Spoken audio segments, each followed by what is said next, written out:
নমস্কার বন্ধুরা, আজ আমি আপনাদের ঝাল পাটিসাপটা পিঠা তৈরি করে দেখাবো। তার জন্য প্রথমে এখানে আমি একটা পাত্র নিয়ে নিয়েছি। তার ভিতরে দিয়ে দেব 1 চামচ মতন চালের গুঁড়ো, 1 চামচ ময়দা, একটু লবণ, একটু কালো জিরে। এখন সমস্ত কিছু ভালো করে মিশিয়ে নেব। আর বন্ধুরা, রেসিপিটি দেখতে হলে শুরুতেই কিন্তু একটা লাইক দিয়ে দেখতে থাকুন। সব কিছু মোটামুটি মিশিয়ে নিয়েছি। এখন আমি এর ভিতরে দিয়ে দেবো একটু একটু করে জল আর একটা ব্যাটার তৈরি করে নেব।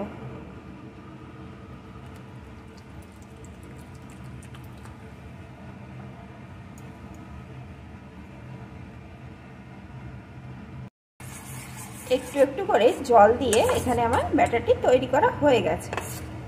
এরকম ঘনত্ব এসছে।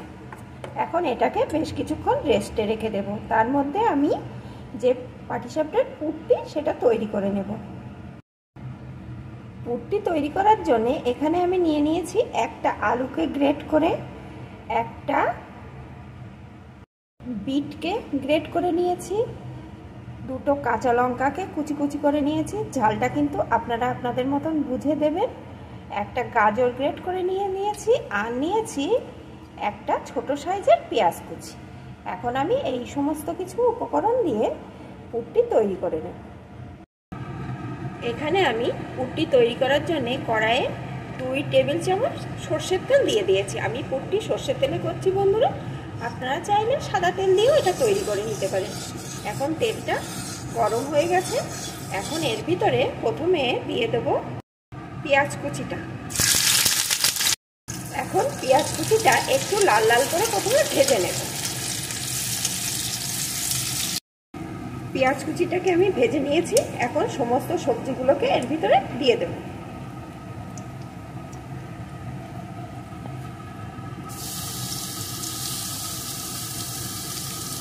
আপনারা চাইলে আরো কিছু সবজি কিন্তু এর সাথে অ্যাড করতে পারেন। শীতের সময় সবজির তো কোনো অভাব নেই, অনেক রকম সবজি পাওয়া যায়।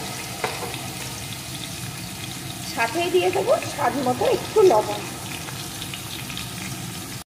দিয়ে দেবো একটু হলুদ গুঁড়ো,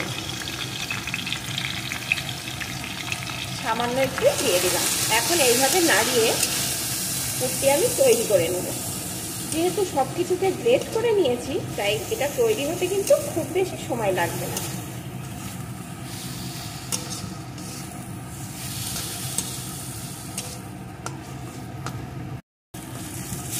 এটা কিন্তু এখন আমার রেডি হয়ে গেছে। এটা কিন্তু দেখুন বন্ধুরা কেমন আঠালো ভাব চলে এসছে। এখন কিন্তু এটা আমার রেডি। এখন এটাকে একটু নামিয়ে ঠান্ডা করে নেব। এখন পিঠাগুলো তৈরি করার জন্য এখানে আমি একটা তাওয়া বসিয়ে তাতে একটু তেলও দিয়ে দিয়েছি। এখন চারিদিকে এইভাবে ছড়িয়ে দিচ্ছি তেলটা। চারিদিকে ছড়িয়ে দিয়েছি, তেলটা কিন্তু চারিদিকে ছড়িয়ে গেছে।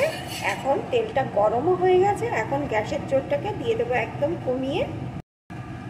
যে ব্যাটারটি তৈরি করে রেখেছিলাম সেই ব্যাটারটি থেকে চামচে করে একটু একটু করে নিয়ে এইভাবে চারিদিকে আমি একটু এইভাবে ছড়িয়ে দেব। আর এই চামচের পেছন দিয়ে একটু এইভাবে ঘুরিয়ে দেব।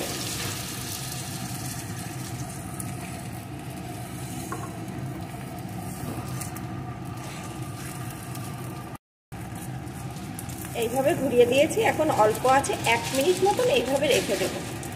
এখন যে পুরটি আমি তৈরি করে রেখেছিলাম সেই পুরটিকে একটা চামচে করে নিয়ে এরকম মাঝ বরাবর দিয়ে দেব। দিয়ে দিয়েছি। এখন একটা পাশ এইভাবে ঘুরিয়ে দেব।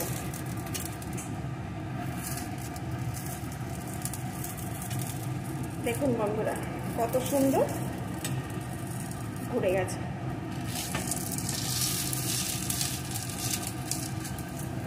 এখন এটা হয়ে গেছে, এটাকে তুলে নেব।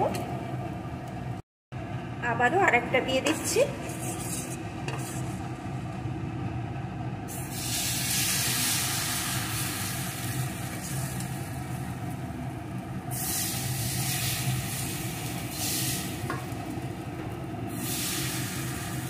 এগুলো কিন্তু অল্প আঁচেই ভাজতে হবে।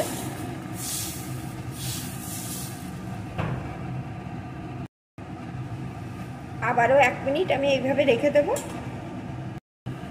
1 মিনিট পর আমি পুরটিকে এইভাবে দিয়ে দেব।